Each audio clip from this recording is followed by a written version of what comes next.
بسم اللہ الرحمن الرحیم۔ یسیون حکمت والی قرآن کی قسم، بے شک آپ رسولوں میں سے ہیں اور سیدھے راستے پر ہیں۔ یہ اس رب کی طرف سے نازل کیا گیا ہے جو زبردست اور نہایت رحم کرنے والا ہے، تاکہ آپ ان لوگوں کو خبردار کریں جن کے باپ دادا کو نہیں ڈرایا گیا، اسی لیے وہ غفلت میں پڑے ہوئے ہیں۔ ہم نے ان کی گردنوں میں توق ڈال دیے ہیں جو ٹھوڑیوں تک پہنچ گئے ہیں، اس لیے ان کے سر اوپر اٹھے ہوئے ہیں، اور ہم نے ان کے آگے اور پیچھے دیواریں کھڑی کر دی ہیں اور انہیں ڈھانپ دیا ہے، اس لیے وہ دیکھ نہیں سکتے۔ ان کے لیے برابر ہے، چاہے آپ انہیں ڈرائیں یا نہ ڈرائیں، وہ ایمان نہیں لائیں گے۔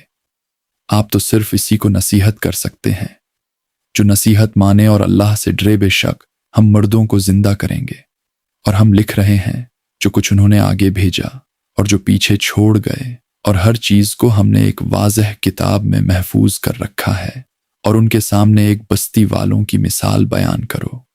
جب ان کے پاس رسول آئے، ہم نے ان کی طرف 2 رسول بھیجے، پھر انہوں نے جھٹلایا تو ہم نے تیسرے سے ان کی مدد کی۔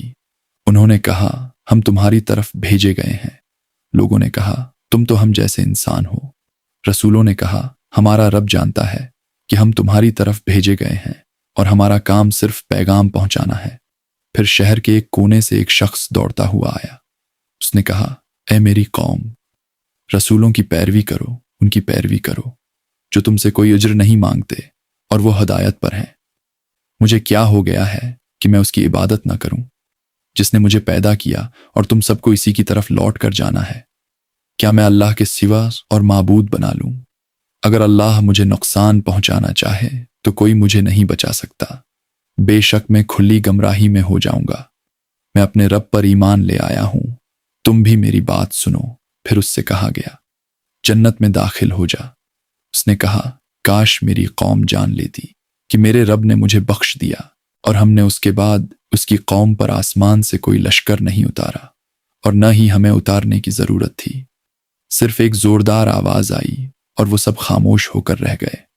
ہائے افسوس ان بندوں پر کہ جب بھی ان کے پاس کوئی رسول آیا تو وہ اس کا مذاق ہی اڑاتے رہے۔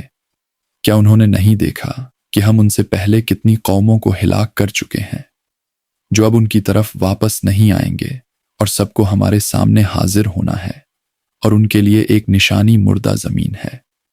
ہم نے اسے زندہ کیا اور اس سے اناج نکالا جسے وہ کھاتے ہیں، اور ہم نے اس میں کھجوروں اور انگوروں کے باغات بنائے اور ان میں چشمے جاری کیے تاکہ وہ اس کے پھل کھائیں، حالانکہ یہ سب ان کے اپنے ہاتھوں کا بنایا ہوا نہیں ہے۔ پھر بھی کیا وہ شکر ادا نہیں کرتے؟ پاک ہے وہ ذات جس نے ہر چیز کو جوڑوں میں پیدا کیا، زمین کی پیداوار میں سے، خود ان میں سے اور ان چیزوں میں سے بھی جنہیں وہ نہیں جانتے، اور ان کے لیے ایک اور نشانی رات ہے۔ ہم اس سے دن کو ہٹا دیتے ہیں تو وہ اندھیرے میں رہ جاتے ہیں، اور سورج اپنے مقرر راستے پر چل رہا ہے۔ یہ سب اس زبردست اور علم والے رب کی تقدیر ہے، اور ہم نے چاند کے بھی مختلف مرحلے مقرر کیے، یہاں تک کہ وہ خشک ٹہنی کی طرح ہو جاتا ہے۔ نہ سورج چاند کو پا سکتا ہے اور نہ رات دن سے آگے بڑھ سکتی ہے۔ سب اپنے اپنے مدار میں چل رہے ہیں، اور ان کے لیے ایک نشانی یہ بھی ہے کہ ہم نے ان کی نسل کو بھری ہوئی کشتی میں سوار کیا، اور ہم نے ان کے لیے ویسی ہی اور سواریاں بھی پیدا کی جن پر وہ سوار ہوتے ہیں، اور اگر ہم چاہیں تو انہیں غرق کر دیں، پھر نہ کوئی ان کی فریاد سننے والا ہو اور نہ وہ بچائے جائیں، مگر یہ سب ہماری رحمت ہے اور ایک وقت تک فائدہ اٹھانے کے لیے ہے۔ اور جب ان سے کہا جاتا ہے کہ اس سے ڈرو جو تمہارے سامنے ہے اور جو تمہارے پیچھے ہے، تاکہ تم پر رحم کیا جائے، اور جب بھی ان کے پاس ان کے رب کی کوئی نشانی آتی ہے تو وہ اس سے منہ موڑ لیتے ہیں۔ اور جب ان سے کہا جاتا ہے کہ اللہ نے جو تمہیں دیا ہے اس میں سے خرچ کرو، تو کافر کہتے ہیں کیا ہم اسے کھلائیں جسے اگر اللہ چاہتا تو خود کھلا دیتا؟ تم تو کھلی گمراہی میں ہو، اور وہ کہتے ہیں یہ وعدہ کب پورا ہوگا؟ اگر تم سچے ہو، وہ صرف ایک زوردار آواز کا انتظار کر رہے ہیں جو انہیں اچانک آ پکڑے گی، جبکہ وہ جھگڑ رہے ہوں گے۔ پھر نہ وہ وصیت کر سکیں گے اور نہ اپنے گھروں کی طرف لوٹ سکیں گے، اور سور پھونکا جائے گا تو وہ اپنی قبروں سے نکل کر اپنے رب کی طرف دوڑ پڑیں گے۔ وہ کہیں گے ہائے ہماری بربادی، ہمیں ہماری قبروں سے کس نے اٹھایا۔ یہ وہی ہے جس کا وعدہ رحمان نے کیا تھا اور رسول سچے تھے۔ یہ تو صرف ایک آواز ہوگی اور سب ہمارے سامنے حاضر کر دیے جائیں گے۔ آج کسی پر کوئی ظلم نہیں ہوگا اور تمہیں وہی بدلہ دیا جائے گا جو تم کرتے تھے۔ بے شک جنت والے آج خوشیوں میں مشغول ہوں گے، وہ اور ان کی بیویاں سایوں میں تختوں پر تکیے لگائے بیٹھے ہوں گے۔ ان کے لیے وہاں ہر قسم کے پھل ہوں گے اور جو وہ مانگیں گے وہ انہیں ملے گا۔ سلام کہا جائے گا ایک مہربان رب کی طرف سے، اور اے گناہ گاروں آج الگ ہو جاؤ۔ کیا میں نے تمہیں تاکید نہیں کی تھی کہ شیطان کی عبادت نہ کرنا؟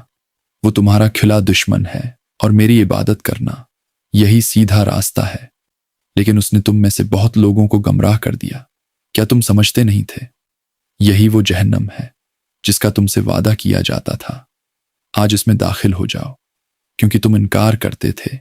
آج ہم ان کے منہ بند کر دیں گے اور ان کے ہاتھ ہم سے بات کریں گے اور ان کے پاؤں گواہی دیں گے جو وہ کرتے تھے، اور اگر ہم چاہتے تو ان کی آنکھیں مٹا دیتے۔ پھر وہ راستہ تلاش کرتے تو کیسے دیکھتے، اور اگر ہم چاہتے تو انہیں وہیں مسخ کر دیتے۔ پھر نہ وہ آگے بڑھ سکتے اور نہ واپس آ سکتے، اور جسے ہم لمبی عمر دیتے ہیں اسے ہم الٹا کمزور کر دیتے ہیں۔ کیا وہ سمجھتے نہیں؟ اور ہم نے نبی کو شاعری نہیں سکھائی، اور نہ یہ ان کے شایان شان ہے۔ یہ تو صرف نصیحت اور واضح قرآن ہے تاکہ وہ زندہ دل لوگوں کو ڈرائے اور کافروں پر بات پوری ہو جائے۔ کیا انہوں نے نہیں دیکھا کہ ہم نے اپنے ہاتھوں سے ان کے لیے جانور پیدا کیے اور وہ ان کے مالک ہیں، اور ہم نے انہیں ان کے تابع کر دیا؟ کچھ پر وہ سوار ہوتے ہیں اور کچھ کو کھاتے ہیں، اور ان میں ان کے لیے فائدے اور پینے کی چیزیں ہیں۔ پھر بھی کیا وہ شکر نہیں کرتے؟ اور انہوں نے اللہ کے سوا اور معبود بنا لیے تاکہ انہیں مدد ملے۔ وہ ان کی مدد نہیں کر سکتے، بلکہ خود ان کے سامنے حاضر کیے جائیں گے، تو ان کی باتیں آپ کو غمگین نہ کریں۔ ہم جانتے ہیں جو وہ چھپاتے ہیں اور جو ظاہر کرتے ہیں۔ کیا انسان نہیں دیکھتا کہ ہم نے اسے ایک قطرے سے پیدا کیا، پھر وہ کھلم کھلا جھگڑنے والا بن جاتا ہے، اور وہ ہمارے لیے مثالیں بیان کرتا ہے اور اپنی پیدائش کو بھول جاتا ہے۔